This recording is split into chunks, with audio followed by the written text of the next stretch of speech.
కావలిపట్నంలోని శ్రీ వాసవి కన్యకా పరమేశ్వరి దేవస్థానంలో జరుగుతున్న శరన్నవరాత్రి మహోత్సవ కార్యక్రమంలో కావలి ఎమ్మెల్యే కావ్య కృష్ణారెడ్డి సోమవారం రాత్రి పాల్గొన్నారు. కన్యకా పరమేశ్వరి అమ్మవారిని దర్శించుకుని తీర్థ ప్రసాదాలు స్వీకరించారు. సరస్వతి అలంకారంలోని అమ్మవారిని కూడా దర్శించుకున్నారు.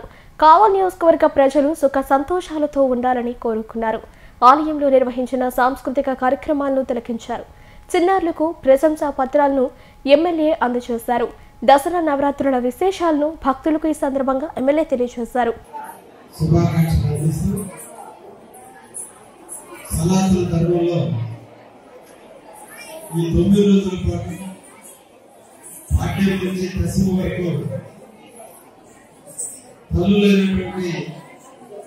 లక్ష్మీదేవి పేరు మీద 3 రోజులు, పార్వతీదేవి పేరు మీద 3 రోజులు, సరస్వతి దేవి మీద 3 రోజుల పాటు 9 రోజుల పాటు జరుపుకునేటువంటి నవరాత్రి ఉత్సవాలని ఈరోజు కన్యకా పరమేశ్వరి కమిటీ ఆధ్వర్యంలో కన్యకా పరమేశ్వరి దేవత యొక్క ఆశీస్సులను ఆ తల్లి సంరక్షణలో కావలి పుర ప్రముఖులు అందరూ కూడా ఈరోజు నవరాత్రి ఉత్సవాలు జరుపుకుంటున్నందుకు అందరికీ పేరు పేరున ధన్యవాదాలు, అభినందనలు తెలియజేస్తూ ఆ తల్లుల దీవులు ముగ్గురికి ప్రత్యేకమైనటువంటి లక్ష్మీదేవి, పార్వతీదేవి, సరస్వతికి ప్రత్యేకమైనటువంటి చండీమాత ఆశీస్సులు మన అందరి జీవితాల్లో నిండుగా ఉండి మనకు కావలసిన సుభిక్షంగా ఉండాలని, మన ప్రాంత వ్యాపారస్తులు అందరూ కూడా ఆనందంగా వ్యాపారం చేసుకోవాలని, ఆ తల్లి ఎప్పుడు కూడా భక్తి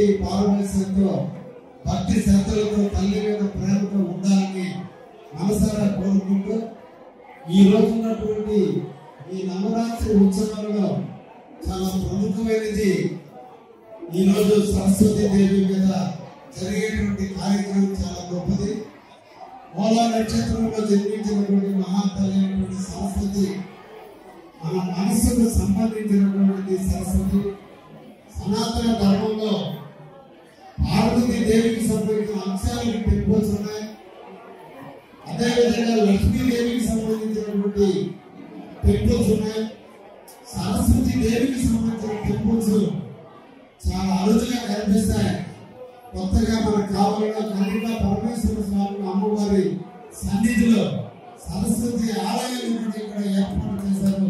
అందరికీ కూడా ధన్యవాదాలు తెలియజేస్తున్నారు. సరస్వతి కటాక్షం కోసం మనందరం కూడా అభ్యసించాలి. సరస్వతి కటాక్షం ఎక్కువైనా ఇబ్బందే, తక్కువైనా ఇబ్బందే. లక్ష్మీదేవిని మనం ఎంతైనా భరించగలం. లక్ష్మికి చిహ్నమైన ధనాన్ని, ఆభరణాన్ని ఎంత సంపాదించినా ఇంకా కావాలని కోరికలు కలుగుతుంటాయి. కాబట్టి లక్ష్మీదేవిని మనం ఎంతెత్తైనా కూడా బరువు మోయగలం, భరించగలం. అదేవిధంగా పార్వతీదేవికి సంబంధించినటువంటి ధైర్యానికి చిహ్నాన్ని కూడా మనం అన్ని విధాల ధైర్యంతో ముందుకు పోగలం. ఎంత ధైర్యం ఉంటే అంత ముందుగా వ్యాపారంలో ముందుకు పోగలం. కానీ మన సనాతన ధర్మంలో బ్రహ్మదేవుడికి, సరస్వతి దేవాలయానికి నిషేధించడం జరిగింది. సరస్వతి ఎక్కడో లేదు, మన హృదయంలో ఉంది.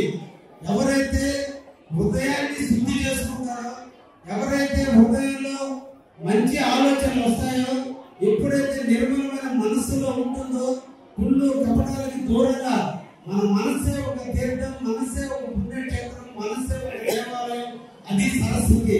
అందుకని సరస్వతి ఎక్కువ అభ్యసిస్తే మనుషులు సన్నిధిస్తారని, సంసార వైరాగ్యాలు పెరిగిపోతాయని, డబ్బు మీద, బిడ్డల మీద, తల్లిదండ్రుల మీద, సంసారం మీద వైరాగ్యం చెంది సన్నిధిస్తారని ఎప్పుడు కూడా సనాతన ధర్మంలో సరస్వతిని పూజించమని ఎక్కడా చెప్పరా.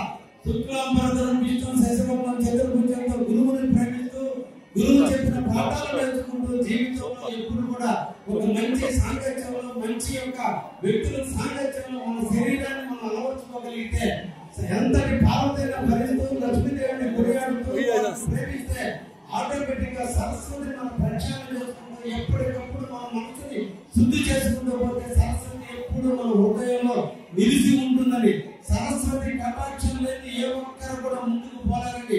లక్ష్మీదేవి కంటే, పార్వతీ దేవి కంటే లక్ష్మీ